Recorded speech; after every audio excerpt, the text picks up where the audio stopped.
FC Barcelone vs Atlético Madrid, un grand match avant la fin de l'année 2024. Le match entre le Barça et l'Atlético Madrid est un véritable choc avant la fin de l'année 2024.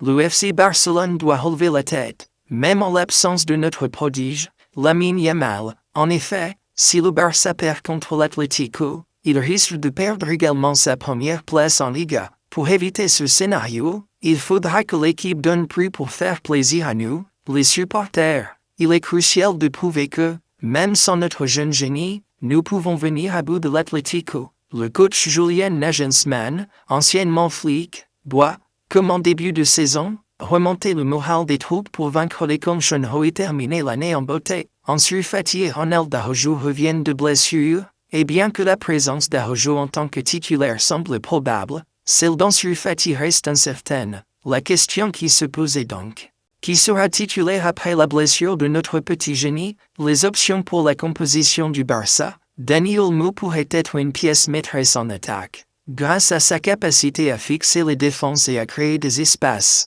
S'il est titulaire, il pourrait jouer un rôle clé dans l'animation offensive. Rafinha, bien qu'il préfère l'aile droite, pourrait dépanner à gauche. Il a prouvé qu'il pouvait être un joueur déterminant, notamment par ses dribbles et ses passes décisives. Fermin Lopez représente une autre option intéressante. Avec son style très vertical et offensif, il a déjà été décisif contre l'Atlético sous Xavi grâce à son jeu dynamique. Ferran Torres commence à montrer des signes de réhabilitation après un début de saison plus compliqué. Il pourrait surprendre ses adversaires, qui ne le considèrent peut-être plus comme une menace à cause de ses performances passées. En attaque, Robert Lewandowski devra retrouver son niveau pour briller face à l'Atlético, car il n'a pas été à la hauteur lors des confrontations précédentes. Rafinha, à mon avis, sera le leader de l'attaque en l'absence de Yamal. L'Atlético Madrid, une équipe redoutable. De leur côté, l'Atlético Madrid est sur une série de 11 victoires toutes compétitions confondues,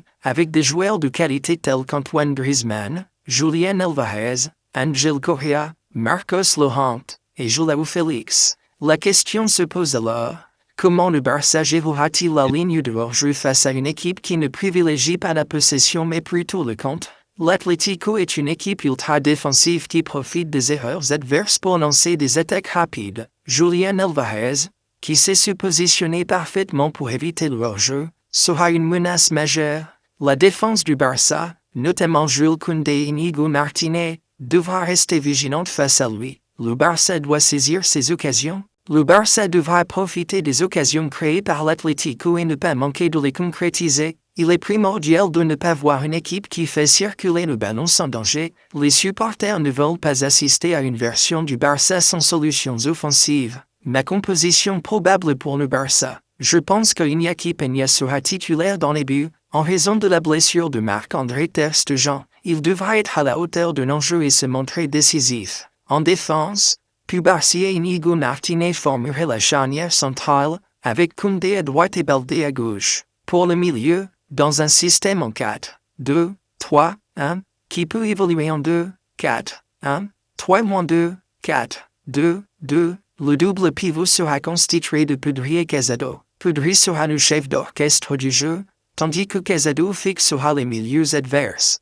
En tant que meneur de jeu, Dani Olmo sera là pour effectuer les transitions entre la défense et l'attaque. Sur l'aile droite, Fermin Lopez prendra la place de Lamine Yamal, avec Rafinha sur l'aile gauche et Lewandowski en pointe. Ferran Torres pourra remplacer Fermin, tandis que Araujo pourrait remplacer Íñigo pour lui donner du repos. Enfin, Frenkie de Jong pourrait entrer à la place d'Olmo, et Torres pour Lewandowski si nécessaire. Les supporters, malheureusement, le Barça sera privé de la grada animation, mais les autres supporters devront faire le travail et soutenir l'équipe pour ramener les 3 points. Ce sera un grand match et nous devons tous être derrière les joueurs. Je prévois une victoire 3-1 pour le Barça. Sur ces mots, vamos los culés.